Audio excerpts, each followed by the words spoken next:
Romanos capítulo 9, versículo 30. Romanos capítulo 9, versículo 30. Y luego pasaremos directamente a leer todo el capítulo 10. Capítulos 9 y 10. ¿Qué diremos entonces? ¿Que los gentiles que no buscaban la justicia la han alcanzado? Que es la justicia por la fe. Pero que Israel que busca la justicia que está basada en la ley no logró cumplir esa ley. ¿Por qué? Porque no la buscaron por la fe, sino como si fuera por obras. ¿Qué tienen? Tropezaron con la piedra de tropiezo. Como está escrito, he aquí pongo en Sión una piedra que hará tropezar a los hombres, una roca que los hará caer. Y el que cree en él no será avergonzado. Hermanos, el deseo de mi corazón y la oración a Dios por ellos es que sean salvos. Les doy testimonio de que tienen un celo por Dios, pero que no está iluminado. Por ignorar la justicia que viene de Dios y buscando establecer la suya propia, no se sometieron a la de Dios, la justicia que es por Cristo, que es el fin de la ley, para que todo el que tiene fe sea justificado. Moisés escribe que el hombre que practica la justicia, que es basada en la ley, vivirá por ella. Pero la justicia basada en la fe dice, no digas en tu corazón, ¿quién ascenderá al cielo? Es decir, para hacer bajar a Cristo. ¿O quién descenderá al abismo? Que es para levantar a Cristo entre los muertos. ¿Pero qué dice?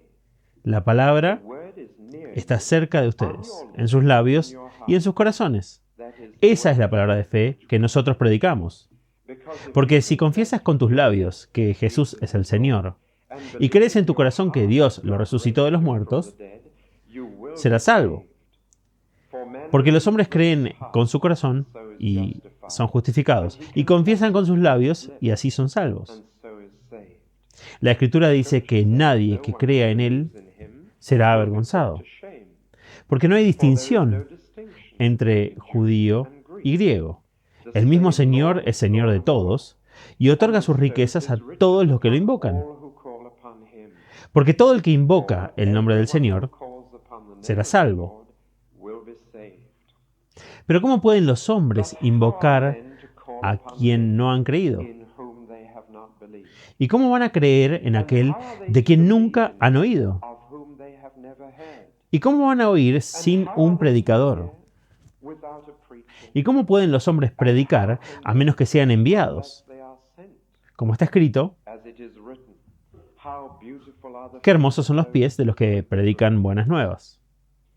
Pero no todos han hecho caso al Evangelio, porque Isaías dice, Señor, ¿quién ha creído lo que nosotros dijimos?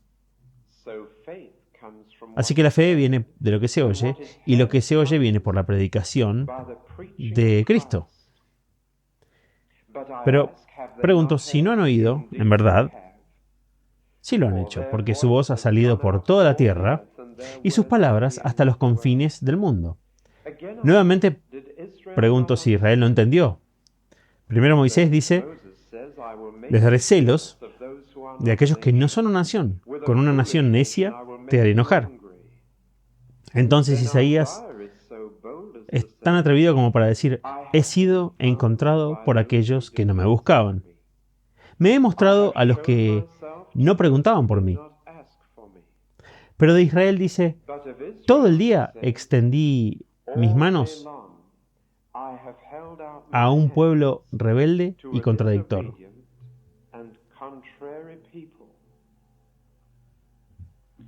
Oremos.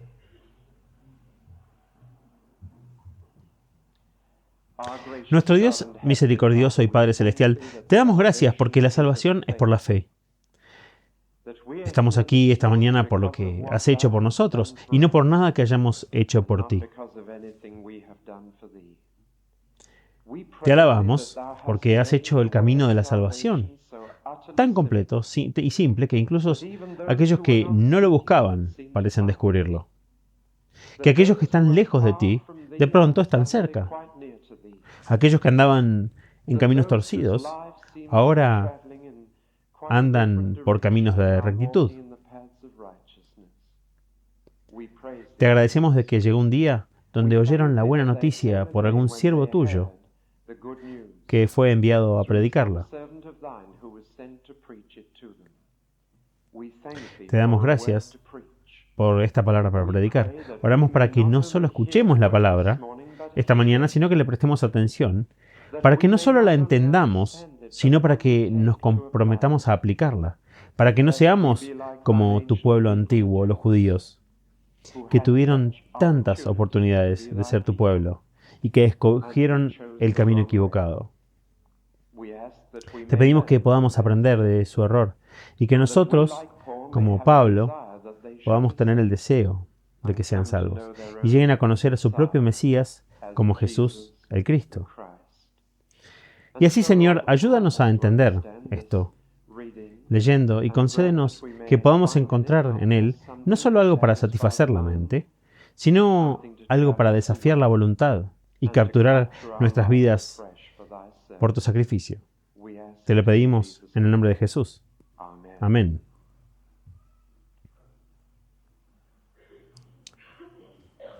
En los capítulos 9, 10 y 11, Pablo está lidiando con una de las cosas más irónicas de la historia, y es que la nación llamada los judíos, que había estado buscando a su Salvador durante siglos, lo perdieron.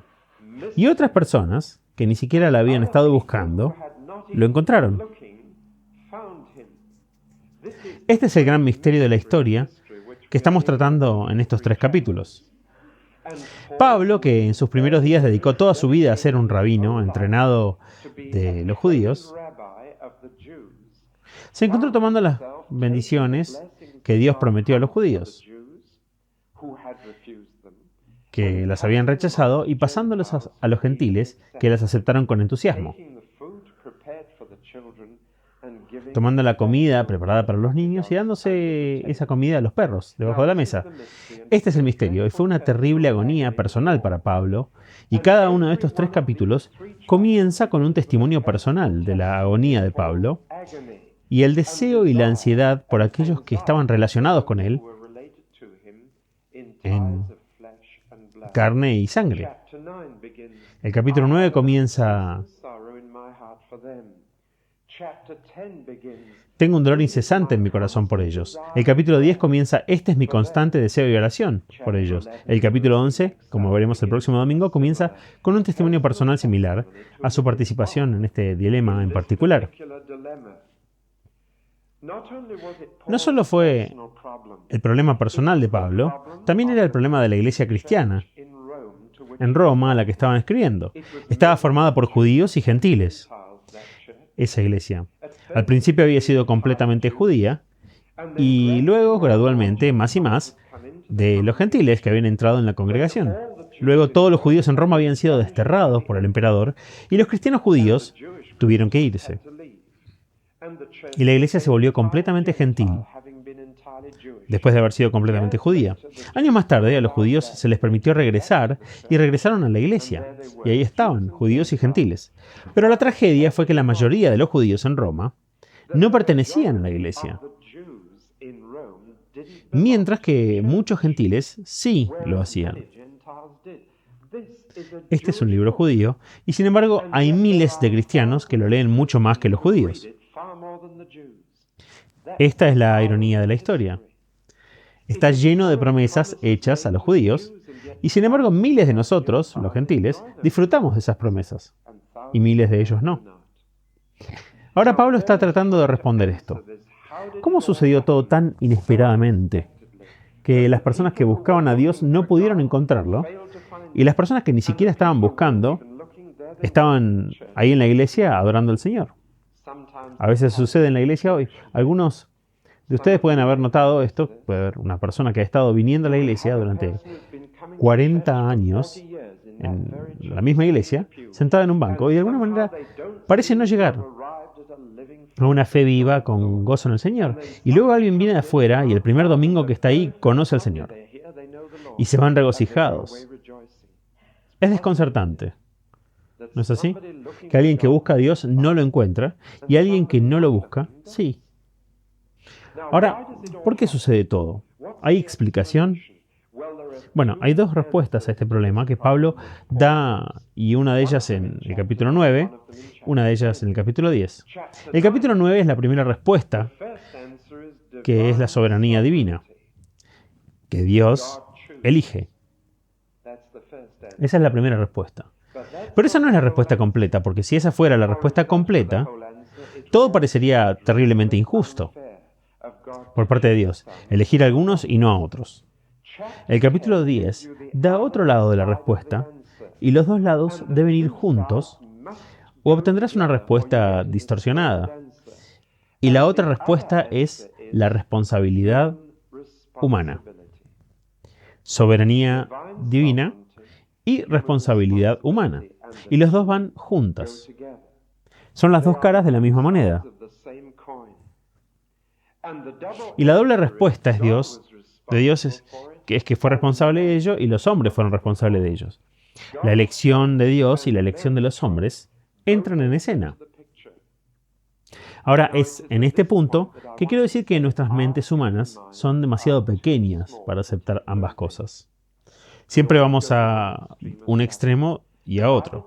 La Biblia enseña ambas cosas. No puedo explicarles, ni probarles, ni siquiera entender cómo el hombre sigue siendo responsable si la voluntad de Dios es el factor final. No lo entiendo, pero lo sé. Es cierto. Sé que era responsabilidad de Dios elegir o no, pero también sé que era responsabilidad de los hombres y que la doble respuesta es que Dios no eligió a todos los judíos y el otro lado es que todos los judíos no eligieron a Dios. Es una paradoja. Una paradoja es algo aparentemente absurdo, pero realmente cierto. Les voy a dar otro ejemplo de una paradoja espiritual para transmitir esta idea. Cuanto más santo es un hombre, menos santo se siente. Eso es una paradoja. Pero cuanto más te acerca a Cristo, más te sientes pecador. Una persona que está muy, muy lejos del Señor Jesús y que está viviendo una vida terriblemente pecaminosa, no lo siente. Pero cuanto más se acerca a vivir una vida cristiana, más consciente es del pecado. Y aquellos que de buena gana te servirán mejor, son conscientes de la mayoría de sus errores. Esto es una paradoja, no puedo explicarlo con lógica normal. Cuanto más santo es un hombre, más santo debería sentirse. Pero puedo ver que la lógica no funciona en el ámbito espiritual. Hay misterios en la vida espiritual que la lógica no puede abordar. Y habría pensado que cuanto mejor se volvía el hombre, mejor se sentía. Pero de hecho, cuanto mejor se vuelve el hombre, peor se siente. Y todos podrían, creo, demostrarlo. De manera similar, tenemos aquí una paradoja. La razón por la cual la mayoría de los judíos no están en bendición, aunque la buscaron, se debe a la elección de Dios y a su elección. Ambos juntas. Por lo que el capítulo 10 equilibra el capítulo 9. Algunas personas dicen, bueno, puedo entender el capítulo 10, así que olvidaré el capítulo 9. Eso es un error. Solo obtendrás la mitad de la verdad. Algunas personas dicen, bueno, creo que en el capítulo 9, así que creo que es todo de Dios y no hay ninguna responsabilidad humana en el asunto. Esto nuevamente es unilateral. Ambos van juntos. Y esta mañana vamos a ver la responsabilidad de los judíos por no elegir a Dios, porque fue su culpa. Aunque Dios no eligió a más de unos pocos, fue su culpa que no eligieran a Dios.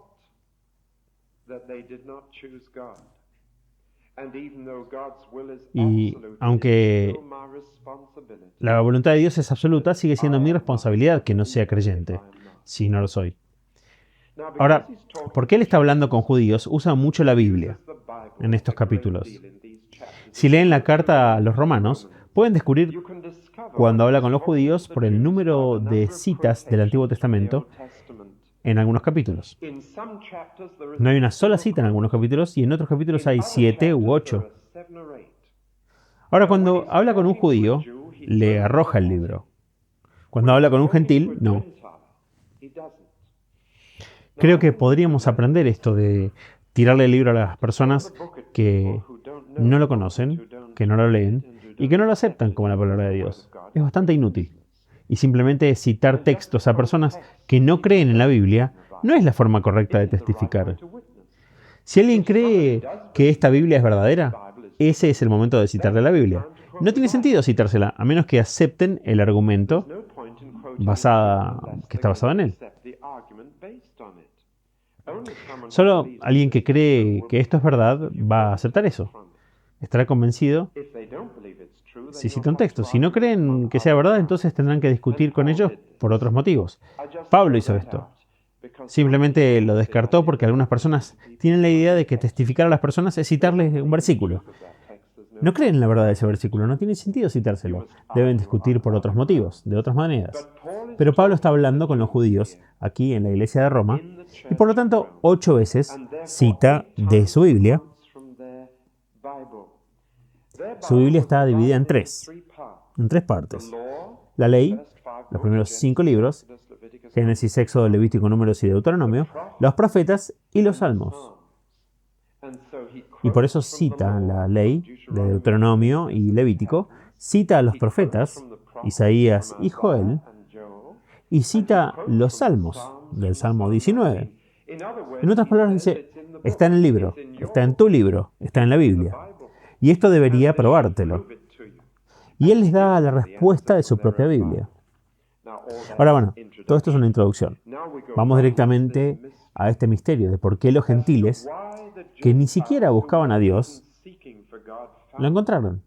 Y los judíos que estaban desesperados por encontrar a Dios, no pudieron encontrarlo. Y lo perdieron.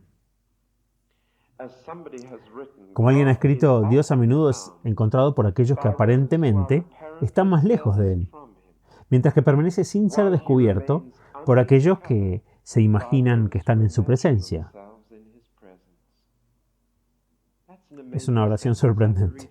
Dios a menudo es encontrado por aquellos que aparentemente están más lejos de Él, mientras que permanece sin ser descubierto por aquellos que se imaginan en su presencia. Lo puedo ilustrar a partir de la vida de Jesús. ¿Saben quién estaba encontrando a Dios cuando Jesús estaba en la tierra? Los recaudadores de impuestos y las prostitutas. ¿Y quién no estaba encontrando a Dios?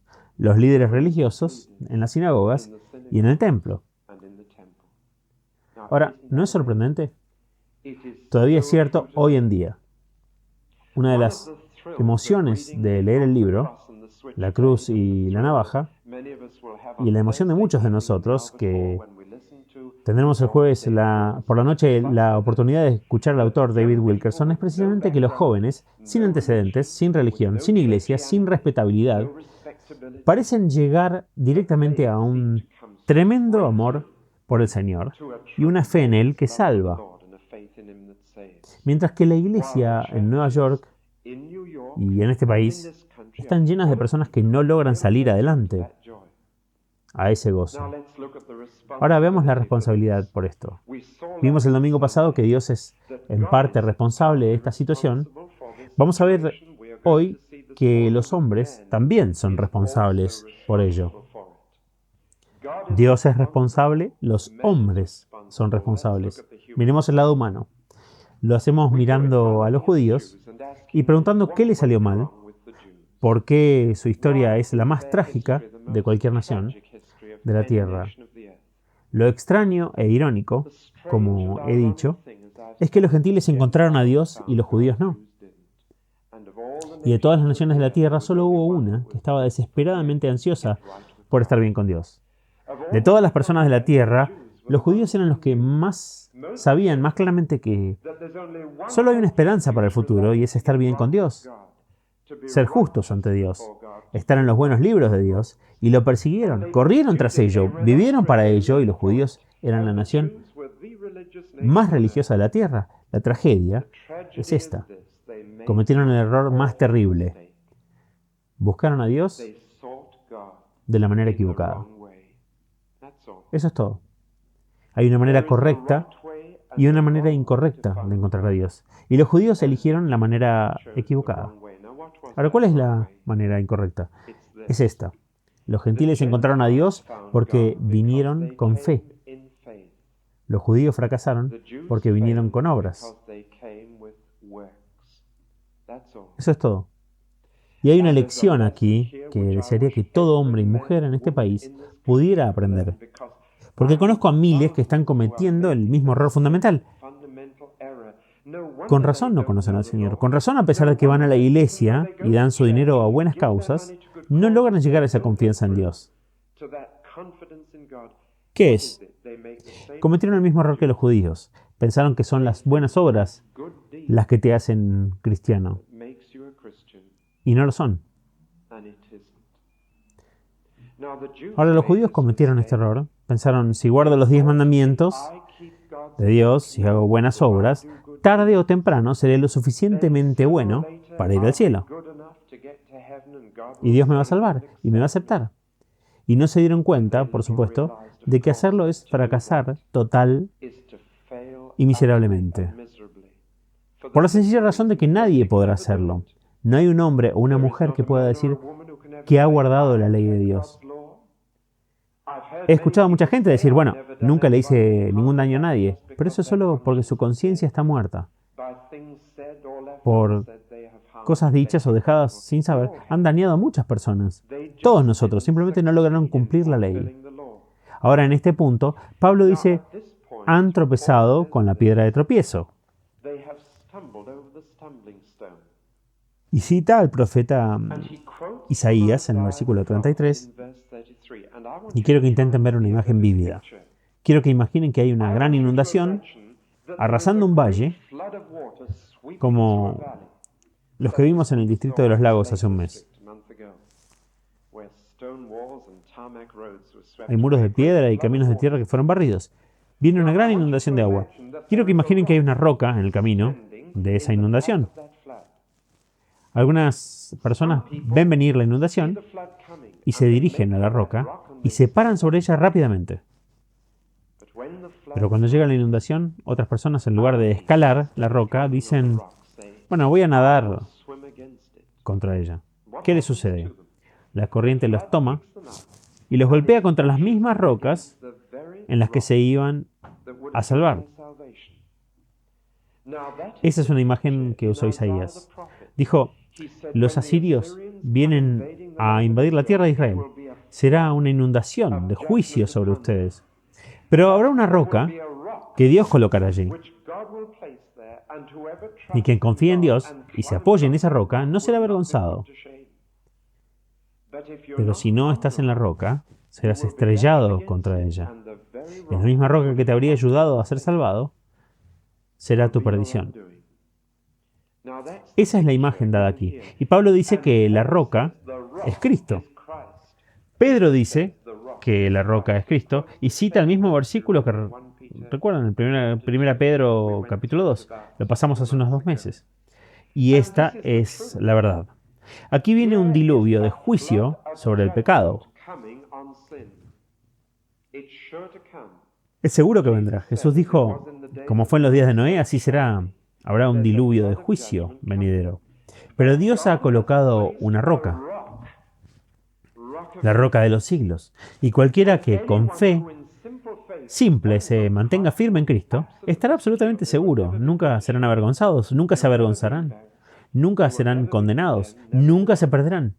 Pero una persona que dice, no voy a pararme sobre esa roca, voy a nadar yo mismo, puedo salvarme, puedo ser lo suficientemente bueno, puedo hacer las suficientes buenas obras para librarme del juicio y empieza a nadar desesperadamente, el diluvio del juicio la estrellará contra Cristo, y Cristo será su juez, en lugar de su Salvador.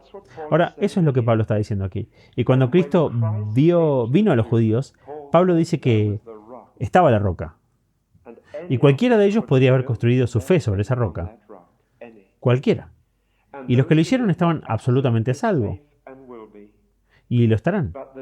Pero los judíos que dijeron, no, vamos a No vamos a ir a esta roca, no vamos a ir de esta manera. Vamos a hacer buenas obras. Vamos a guardar la ley. Vamos a tener una justicia propia, no la suya.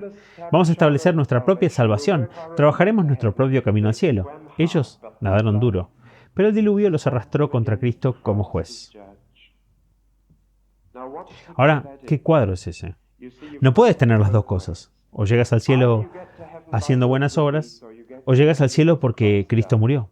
No puedes tener ambas cosas.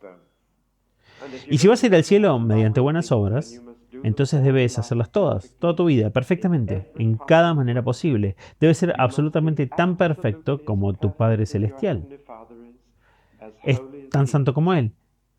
Si esa es la forma que eliges, encontrarás que te estás estrellando contra la roca de Cristo. Porque medir tus buenas obras contra las suyas y tu santidad contra la suya y tu perfección contra la suya es darte cuenta de que no la tienes. Y cuando te estrellas contra la roca de Cristo dirás, apártate de mí, porque soy un hombre pecador, Señor. ¿Acaso no es cierto que hay miles de personas en Gran Bretaña cometiendo el mismo error? Dirán, hago tantas buenas obras como los que van a esa iglesia.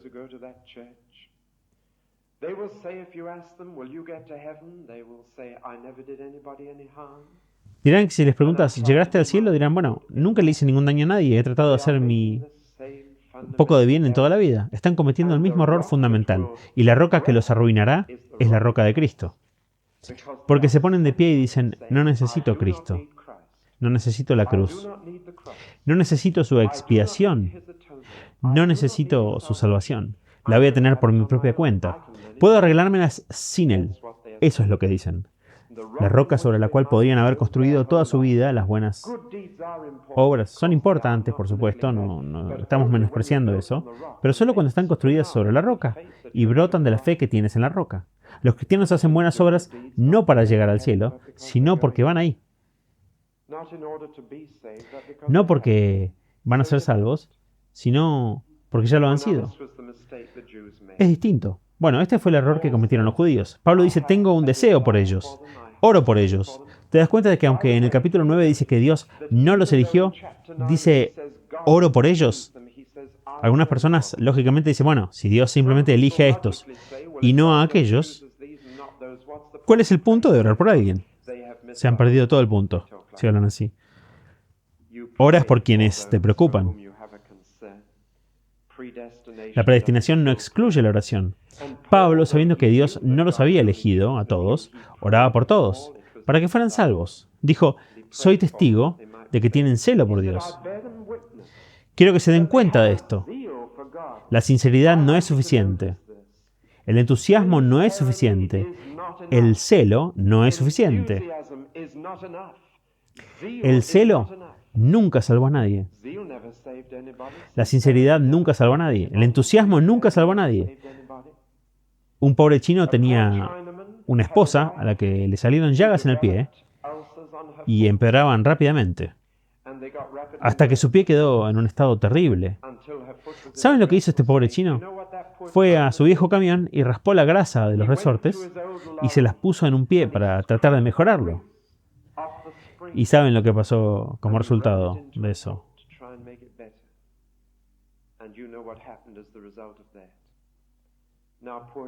Bueno, el pobre hombre era completamente sincero, amaba a su esposa, quería curarla y ayudarla, pero el problema es que como no tenía conocimiento de la situación, usó precisamente el peor método que podía utilizar. Lo peor que podría haber hecho. La sinceridad no salva. Hay muchas personas sinceras en el mundo, también en asuntos religiosos. Recuerdo haber visto a los árabes sacar sus alfombras de oración 7 veces al día y 5 veces al día. Bueno, se inclinaban y oran durante el mes de Ramadán sin comida. Dan su dinero y lo guardan para hacer la larga peregrinación a la Meca. Son sinceros y piadosos. Eso no los acerca al cielo ni un poco. Hoy en día existe la idea de que lo que importa es la sinceridad. Que si eres sincero y tienes tus puntos de vista religiosos y eres celoso al aplicarlos, llegarás al cielo. El cielo no ayuda a los judíos. Fueron las personas más religiosas de la historia, fueron celosos de Dios, fueron más religiosos que cualquier otra nación. Y se perdieron. La sinceridad no salva. El celo no salva. El entusiasmo no salva. En otras palabras, nada de lo que hacemos salva. Pero lo que Dios hace, salva. Tan pronto como tenemos fe. Y ahí aquí está la verdad de que los judíos podrían haber tenido todo si solamente creían.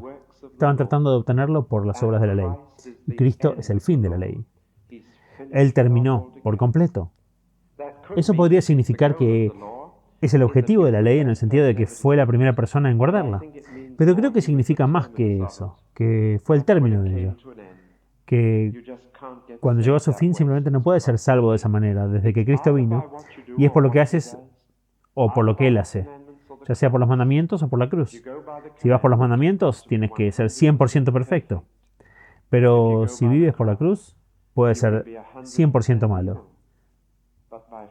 Pero por la fe tienes justicia que no es tuya. Moisés, de hecho, dijo que si vas a ser justo por la ley, tienes que vivir según ella.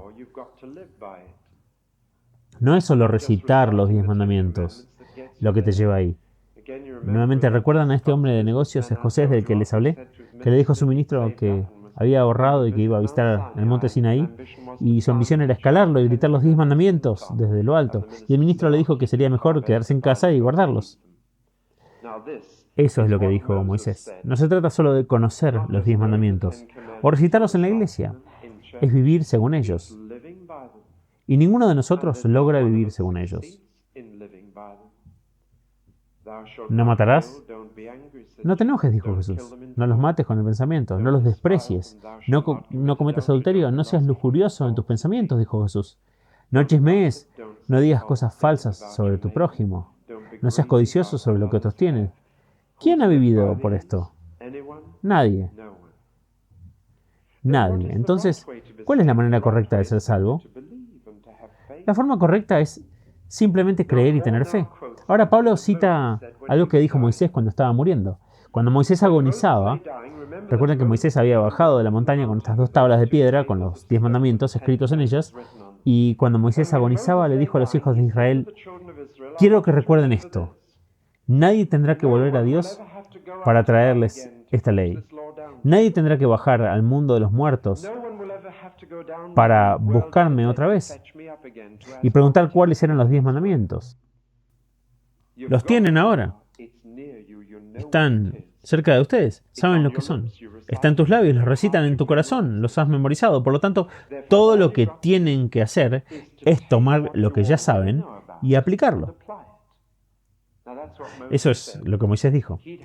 Había tenido que subir directamente a Dios. Subió a la montaña en las nubes de Dios. Y Moisés desapareció, subió y regresó con los 10 mandamientos. Iba a morir.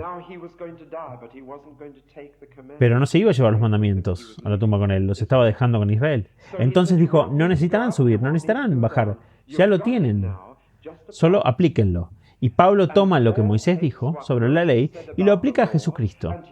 Y dijo, miren, no necesitan nada, apliquen lo que saben, no necesitan subir al cielo para traer a Cristo. Él bajó. No necesitan ir al mundo de los espíritus de los difuntos para encontrar a Cristo. Él resucitó de entre los muertos. Resucitó, así que no necesitan derribarlo o subirlo. Él está aquí, Él está cerca de ustedes. Conocen el Evangelio, lo han escuchado. Están cerca de ustedes, está en tus labios, está en tu corazón. Lo has recordado en los días de la escuela dominical, lo tienes, aplícalo. Eso es todo. En otras palabras, no necesitas hacer nada, no intentes alcanzar el cielo. No intentes alcanzar el Hades para Cristo. No intentes encontrar a Cristo. Él está ahí. Acéptalo. No lo intentes, sé lo suficientemente bueno. No pienses que es un gran esfuerzo encontrar a Cristo. Acéptalo. Está cerca de ti, está ahí. Está más cerca de ti que tu boca y tu corazón. Está tan cerca como eso. Cree en Él. Bueno, ahora vayamos un poco más lejos con esto. ¿Cómo entonces aceptas a Cristo? ¿Cómo debería haber reaccionado el judío a la palabra del Evangelio? Bueno, muy simple. Hay 2 cosas. Algo dentro y algo fuera. Algo que haces con tu corazón y algo con tus labios. Uno es algo interno, el otro es algo externo. Cree en tu corazón, confiesa con tus labios. Ahora, el corazón en la Biblia es la personalidad interna. No es lo que queremos decir con corazón. El corazón cubre la mente y la voluntad. Los pensamientos internos, los sentimientos internos. Tus motivos internos con tus pensamientos, tus sentimientos y tus motivos. La personalidad total comprometida con Cristo, eso es todo. Pero hay un exterior, así como hay un interior, y si no hay un exterior no está completo, no existe tal cosa como la fe secreta. La fe tiene que salir. Alguien dijo esto una vez. Aquellos que nunca profesan ninguna fe, no tienen ninguna. Porque los verdaderos sentimientos del corazón se expresarán. Aquellos que nunca profesan fe, no tienen ninguna. Porque los verdaderos sentimientos del corazón se expresarán. Y por eso la palabra de Dios se nos dice que si es fe real en el corazón, saldrá aquí. Que si realmente aceptaste, estarás preparado para decirle a otra persona que lo has hecho.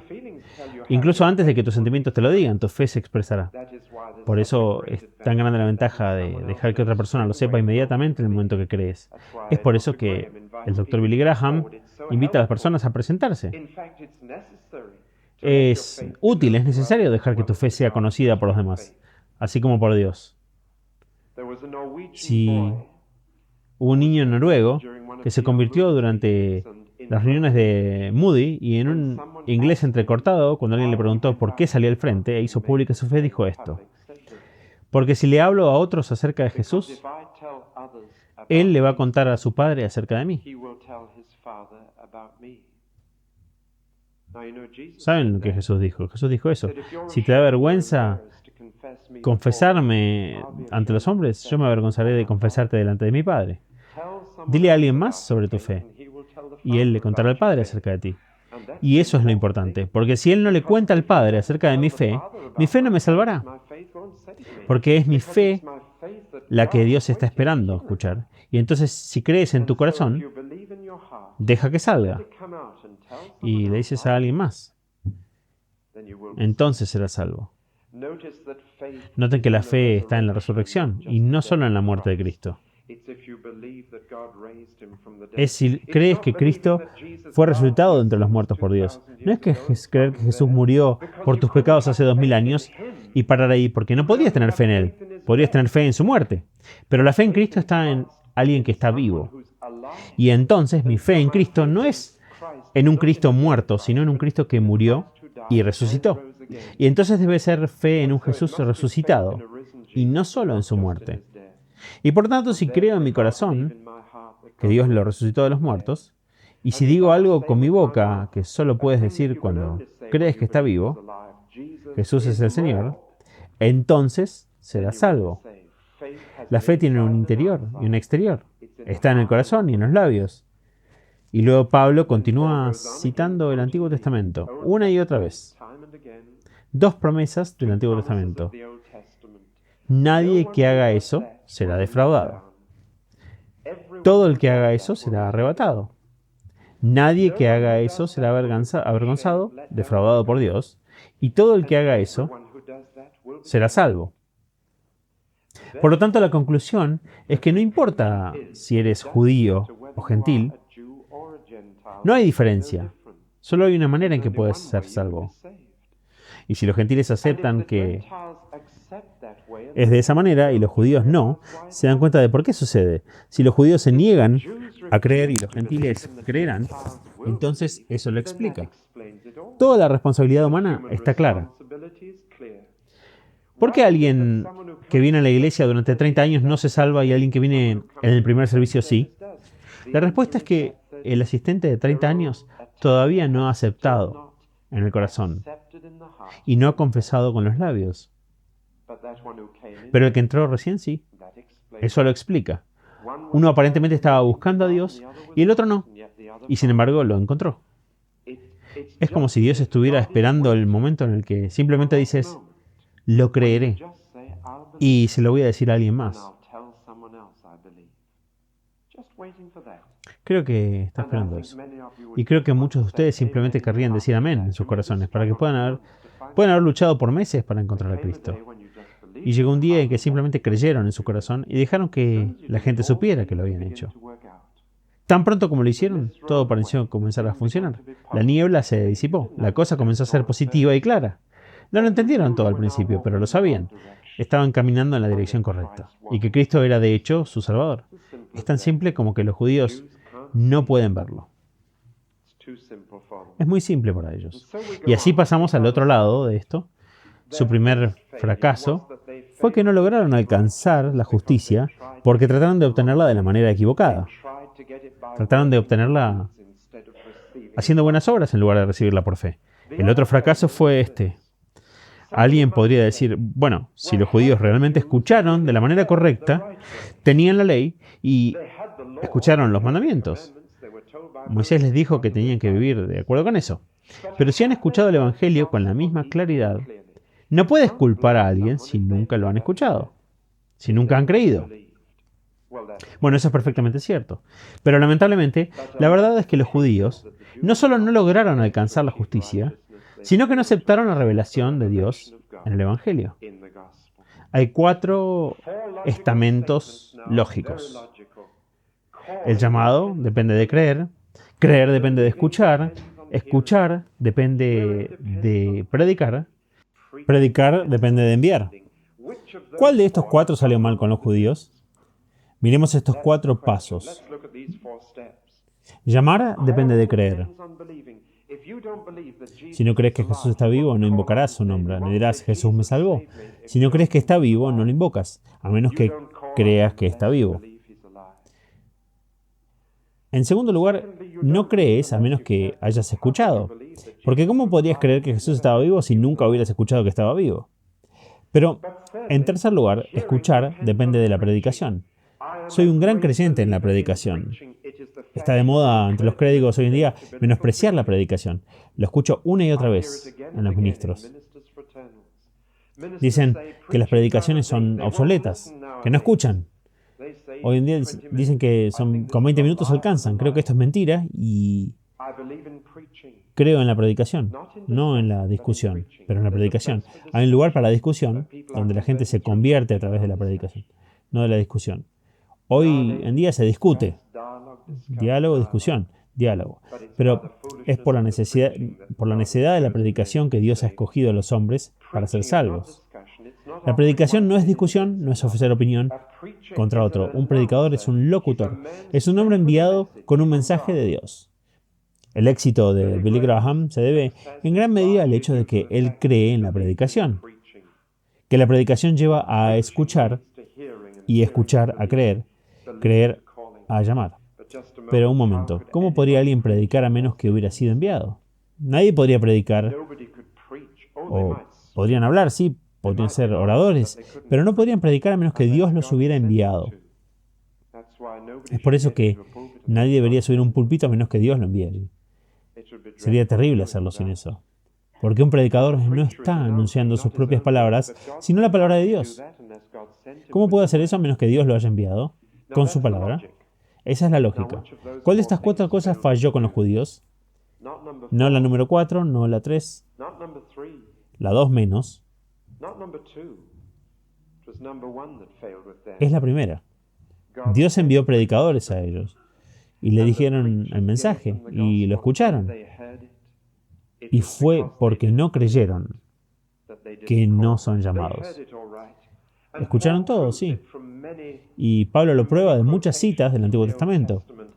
Hay unas cosas interesantes aquí. Primero que nada dice, allí en el buen libro, sus propias escrituras, dice, cuán hermosos son los pies de aquellos que predican las buenas nuevas, el Evangelio.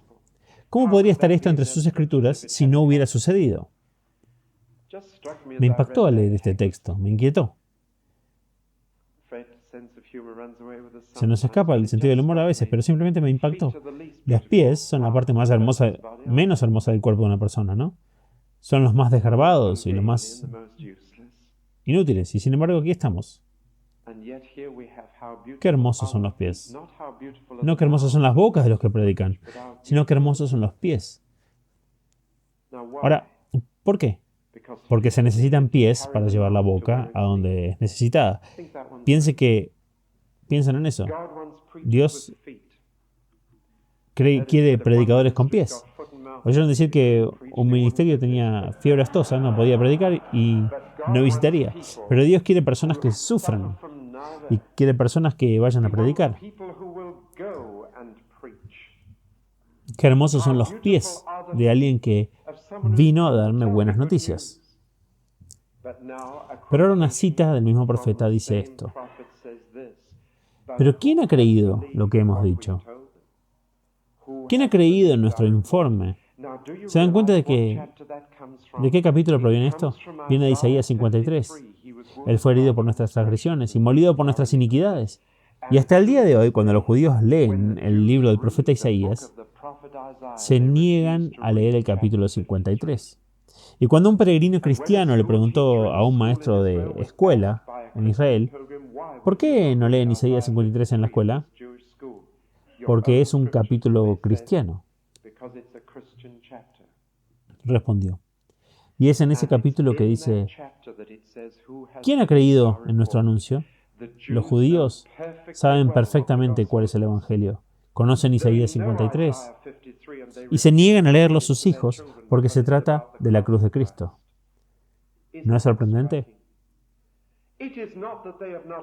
No es que no hayan escuchado el Evangelio, lo han escuchado, no le han hecho caso.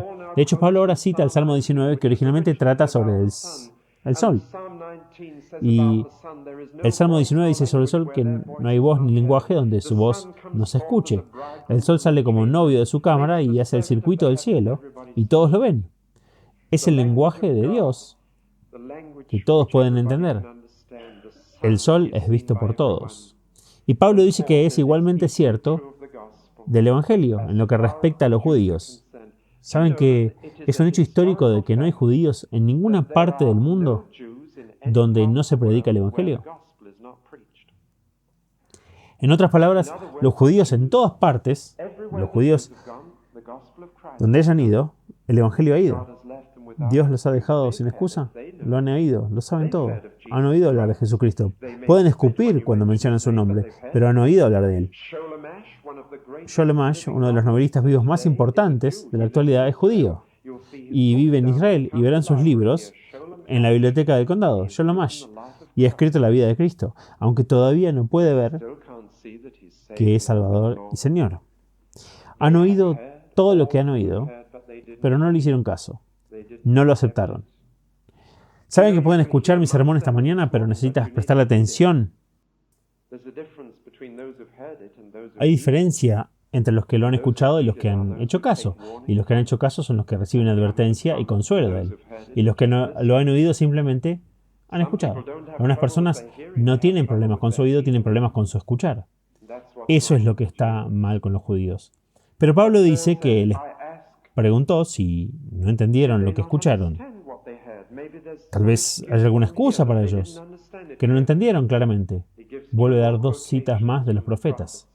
Isaías dice que Dios dijo de los judíos, te daré celos. Me han hecho celoso al ir tras otros dioses, entonces les daré celos al ir tras de otras personas. Y les daré celos al demostrar que los tontos pueden entender mi evangelio. Les daré celos con una nación tonta. ¿Saben? Lo sorprendente es que conozco personas con grandes mentes, con poderes intelectuales que tratan y luchan para llegar hasta Dios. Y tienen todo tipo de dificultades intelectuales y tienen la terrible indignidad de ver a gente sencilla que solo puede escribir su propio nombre, llegar a conocer a Cristo. El profesor Johannes Bons, en Alemania, fue a 5 universidades. Se convirtió a través de una mujer del Ejército de Salvación que lavaba a su puerta. Así sucede. La gente sencilla, que no es culta, puede entender el Evangelio. Y la gente intelectual mira y se pregunta cómo lo hacen. Les pondré celosos, dice Dios, a través de una nación tonta. Ellos entenderán. La tragedia es que la gente llega tan simplemente a aceptar a Cristo con tanta sencillez, y los intelectuales, los eruditos que estudiaron religión, encuentran tantas dificultades Y los judíos están celosos porque todas las promesas que deberían haber sido suyas ahora pertenecen a simples gentiles, tontos, que no tenían preparación para todo esto. Y en el uso más atrevido del lenguaje, Isaías dice: me he mostrado a los que no preguntaban por mí. He sido encontrado por los que no me buscaban. Y Dios mira desde el cielo y les dice a los judíos: ustedes ven esos gentiles.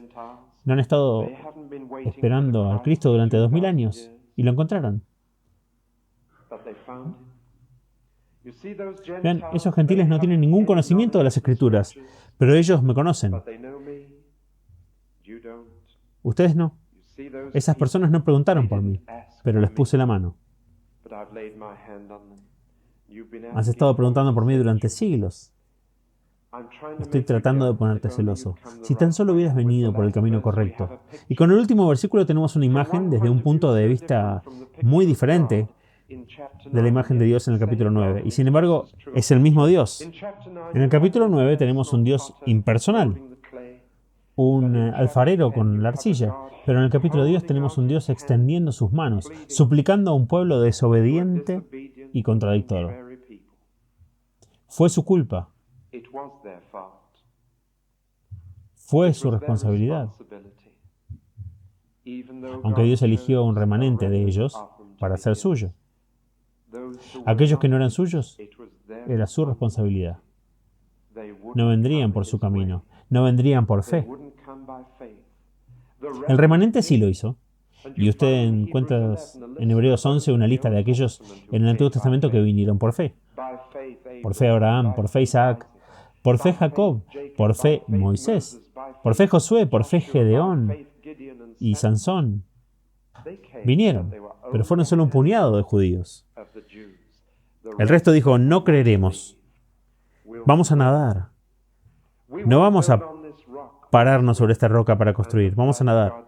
Y el diluvio del juicio de Dios los arrastró contra la roca de Cristo. Y un día se encontraron con Cristo cara a cara. Estaban cerca de la roca. Y si solo creyeran, entonces bueno. Pero ya saben lo que dijeron. Dijeron: crucifícalo. Su sangre sea sobre nosotros y sobre nuestros hijos. Asumiremos la responsabilidad desde la muerte. Y la roca sobre la cual podrían haber construido y ser la roca de los siglos se convirtió en una piedra de tropiezo, y la nación judía naufragó sobre la piedra de Cristo. No puedo terminar esta mañana sin agregar una palabra. Apliquemos este capítulo a nosotros mismos. De muchas personas en Gran Bretaña, no puedo decir que no han escuchado. Iglesias y capillas en todas partes de esta tierra, ¿no han escuchado? Iglesias, predicadores fieles del Evangelio. Billy Graham viene y toda la nación sabe que está ahí, pero miles ni siquiera se molestan en ir. Y ahí les pregunto, ¿no han escuchado? Hay muchos que han escuchado el Evangelio en este país y no han prestado atención porque quieren hacer buenas obras, hechos, y dicen que son lo suficientemente buenos. Ellos mismos no vendrán y dirán: soy un pecador y necesito Cristo. Pero cuando miro al mundo fuera de Gran Bretaña, veo un mundo en el que no han escuchado. Veo un mundo en el que no tienen ninguna posibilidad de creer porque no hay predicador. Y no veo predicador porque no se envía a nadie.